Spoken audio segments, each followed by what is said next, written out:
Bienvenidos al directo Ecos dedicado a la jornada número 18, aquella que ha comprimido la parte alta de la tabla después de ese partidazo impresionante entre Sevilla y Real Madrid que por supuesto copará el inicio de este programa. Sí, que disfrutamos en este mismo sillón y que nos ha dado muchos temas de los que hablar. De hecho, tenemos varios protagistas ahí en la primera pregunta. Ayer lo nombramos el partido de la Liga en las Gaunas, o sea que no queda muy lejos eso. No, yo por calidad dudé, tuve un debate con Quintana acerca de eso. ¿Atlético de Madrid-Real Madrid o Sevilla-Real Madrid? Para mí son los dos candidatos. Sí, pero vamos, el nivel del partido de ayer fue impresionante, Sí, impresionante. O sea, a la altura del mejor. Vale, ya me ha quitado Quintana el móvil. ¿Lo has cogido tú y lo has puesto aquí? Y he puesto todas las preguntas que he querido. Vale, estupendo.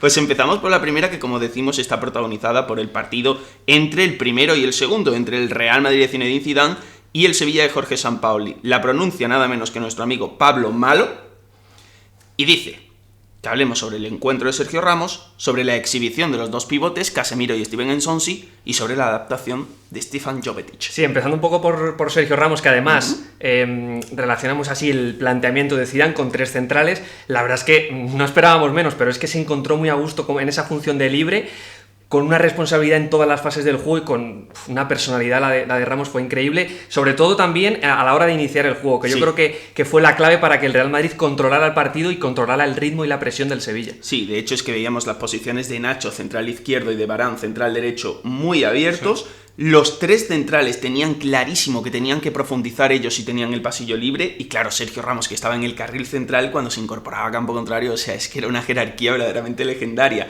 con Marcelo y Carvajal arriba abiertos también, formando ese triángulo súper amplio que Sergio Ramos, con envíos de primera categoría, o sea, es que fue tremendo su partido. Sí, porque no era solo cuando cruzaba medular y a partir de ahí no encontraba ninguna marca, que es algo que también los tres centrocampistas del Real Madrid consiguieron más de una vez. Casemiro, por ejemplo, repitió esa jugada muchas veces, sino cuando Sergio Ramos, como explicas, encontraba sobre todo, yo creo, a Dani Carvajal muy abierto en la banda derecha con esos pases que recuerdan un poquito por la poca comba a Xabi Alonso, porque son muy planos, son muy rectos, muy dirigidos y que al final terminan propiciando situaciones de ventaja al Real Madrid. Seguimos con Real Madrid, Alejandro Arroyo, para seguir con Casemiro, que la verdad es que completó sobre todo un primer tiempo primoroso en cuanto a cierto técnico defensivo. Es que es el referente actual del fútbol europeo, es una barbaridad. Cuando mete el pie, roba la pelota prácticamente la de Vitolo en el área es increíble. O sea, impresionante, dentro del área encima, ¿no?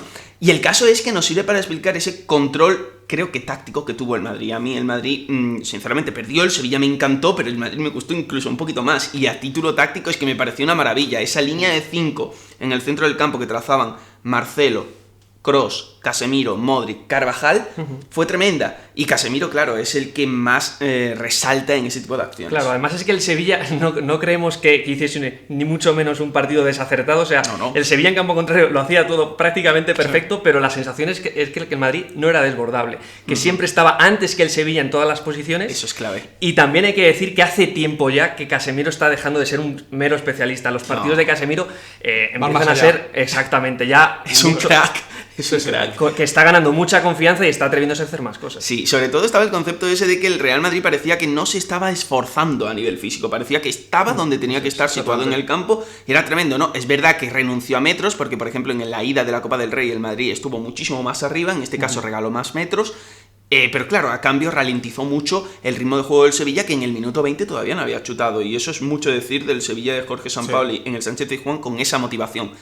Pero, como decimos, pese a esa superioridad táctica del Madrid, el Sevilla tuvo mucho que decir, en parte por hombres como Steven Nsonsi. En parte y en todo, ¿no? Porque yo creo que terminó ganando por Steven Nsonsi. Yo hablaría de dos cosas muy diferentes, pero que a la vez hizo de forma excelente. La suficiencia con balón. Sí. En un partido donde ninguna línea de pase era evidente, nada era claro, había mucha capacidad de robo por parte de Luka Modric, de Toni Kroos, de Casemiro.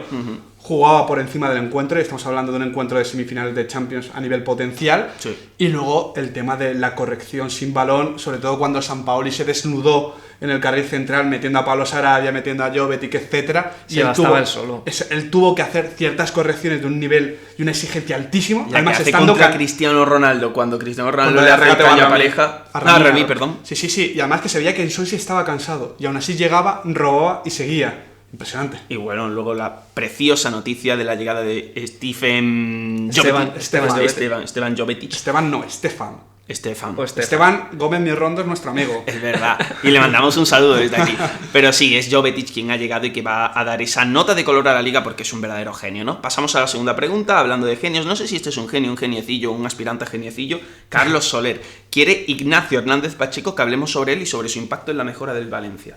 A mí me está pareciendo una cosa bastante interesante, no por la calidad que la tiene, no por su capacidad de estar siempre cerca del juego, de ofrecerse, de recibir entre líneas, de ese juego entre líneas del que hablábamos que el Valencia sin André Gómez carecía casi por completo. Pero este juega mejor entre líneas que André Gómez. Sí, no comparo la calidad global del jugador. Mucho más participativo, es más especialista. Exactamente, va subiendo escalones a su Valencia, lo vimos ante Osasuna, lo vimos ante el Español, y lo más importante que a mí me parece es el tema de que no está, entre comillas, contaminado por la situación complicada del Valencia y le hace jugar fácil. Y además es que yo creo que era un perfil de centrocampista que el Valencia necesitaba, porque si repasamos un poco Parejo, Mario Suárez, Enzo Pérez, son jugadores...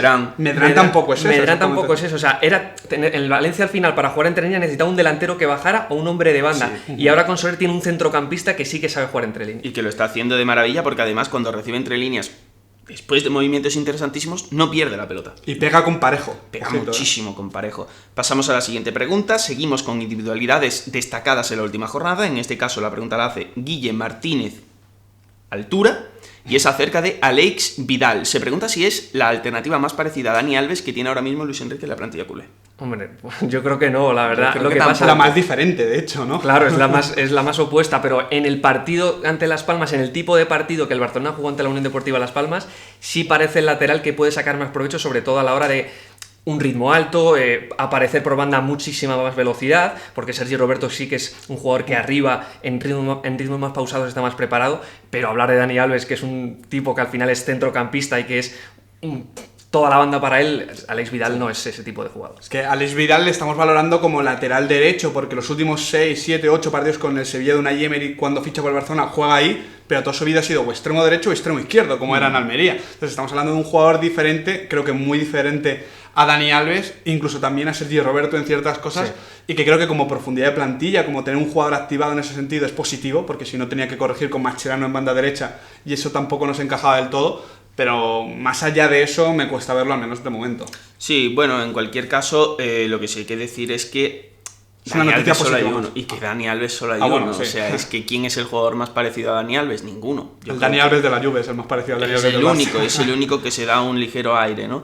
Pasamos a la siguiente cuestión, la plantea Álvaro Díaz Espinosa y es acerca de un futbolista que tiene muy entusiasmado a Miguel Quintana, Adrián González. Sí, porque en realidad siempre lo ha tenido, porque me ha parecido más futbolista de lo que se le valoraba, por lo que sabemos, por la herencia que tiene en su apellido, pero ahora que lo está jugando de delantero, de segunda punta para mí, de delantero para su entrenador, me parece que está teniendo un impacto enorme en los encuentros, porque ya sabemos que el Eibar ahora la toca mejor con Pedro León, con Takashi Inui, con Dani García, Fran Rico, etcétera, que Sergi Enrich es un poquito el gen del Eibar antiguo, el que se mueve mucho banda, que pelea mucho, el que fija central. La agresividad. Exactamente, y Adrián González está en medio de todo eso, el que se aprovecha del juego por bajo, de sus compañeros por detrás y de todo lo que combate Sergi Enrich por delante. Y así está produciendo goles. Por ejemplo, ayer ante el Sporting provoca un penalti y pega los 2 disparos previos a los goles de Eibar, o sea, impacto. A mí siempre me ha recordado mucho a Barquero, a la figura de Barquero en el Levante de Jim.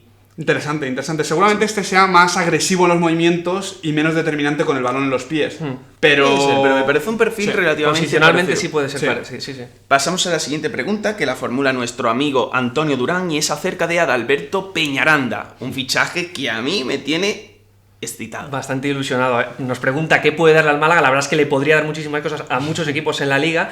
Pero casi todos. Claro, pero es que además esto eleva mucho todavía más el nivel potencial del ofensivo del Málaga, sobre todo por cómo está rodeado, por cómo puede crear sociedades con Juan Piañor, con Sandro, una delantera. Ambos venezolanos. Juanpi y Peñaranda, el futuro de la selección Vinotinto. Y Villanueva. Y Peñaranda entrando Estamos por hablando banda. del futuro de la selección Vinotinto. Bueno, jugaba Morevieta hace poco, tampoco. Pero sí que es verdad que aprovechando el momento de forma de Sandro, los movimientos de Sandro y esa capacidad de Peñaranda de ser autosuficiente, al Málaga le puede dar muchísimo. ¿Como punta o como jugador de banda izquierda? Porque en el Granada, igual que Saxes, le vimos variar mucho de posición, en parte porque son dos talentos, en este caso Peñaranda, muy maduros, muy por hacer. Es verdad que Peñaranda sabe jugar, porque lo vimos, por ejemplo, en el partido ante el Real Madrid, que fue su gran actuación. Extremo izquierdo. Exactamente, que nos recordó. Bueno, él dice que es Neymar. Claro, nos recordó a Neymar y luego dijo que él se recordaba también a sí mismo a Neymar, lo cual es ser un poquito optimista, pero yo no sé si le veis más en banda o por dentro, porque. A mí me gusta por dentro. Es que el Málaga tiene mucho jugador en los dos lados. Sí, pero yo creo que la doble punta con Sandro puede ser una auténtica pesadilla para las zagas contrarias. Pues puede partir de banda derecha, en fin, ya veremos. Son muchas alternativas. Eso es lo que le puede dar al Málaga. Y no conocemos al Gato Romero de momento, o sea, no sabemos por dónde puede ir. Lo conocemos como futbolista, era un buen mediocentro. Como segundo entrenador. Pero vamos a ver cuáles son sus ideas como técnico. Hoy juega contra la Real Sociedad. Es un partido, sí, muy lo cubriremos mañana en la web, además. Por supuesto. Y pasamos a la última pregunta de este programa, que la plantea Dani Suárez, casi por petición o súplica de Miguel Quintana ayer en Twitter. Que muy buena. Se pregunta que cuál es el jugador que más ha progresado en su juego de rendimiento con respecto a la temporada pasada en la Liga. Hombre, yo creo que hay uno por encima de todos que es... Sácalo. Por favor, que lo hemos hablado ya durante todo el programa, que es Steven Ensonsi. Yo creo que Steven Ensonsi... Creía que ibas a decir Casemiro. También entra en... Pero Casemiro ya el año pasado, claro. El final de la Copa Europa, el tramo final, parecía ya que estaba sentado en el Real Madrid, y que es verdad que este año ha sido increíble, ¿no? Pero lo de Steven Ensonsi, o sea, es otro jugador completamente... Fuera de concurso. Exactamente, que parece que se había pagado 50 millones este año por él. Y que van a pagar 100 en el verano que viene. Y que está reiniendo desde el momento 1, así que es el jugador que más claramente aparece para contestar. Y por citar otro mediocentro, que fue de hecho el que suscitó esta pregunta de nuestro amigo, Nemanja Radoja, es otro futbolista que ha pasado prácticamente de ser un especialista defensivo a ser un mediocentro en su pura esencia, ¿no? Ayer dejó un golazo tremendo y está dejando toques de calidad que el año pasado, o hace 2, que es cuando aparece sobre todo con el Celta, no nos sonaba que le pegase. Y qué pronto pasa el tiempo en esto del fútbol, porque si esta pregunta nos la formulan hace un mes, probablemente estaríamos los tres hablando de Yannick Carrasco, por poner un ejemplo, ¿no? Que parecía revolucionado en cuanto a repertorio.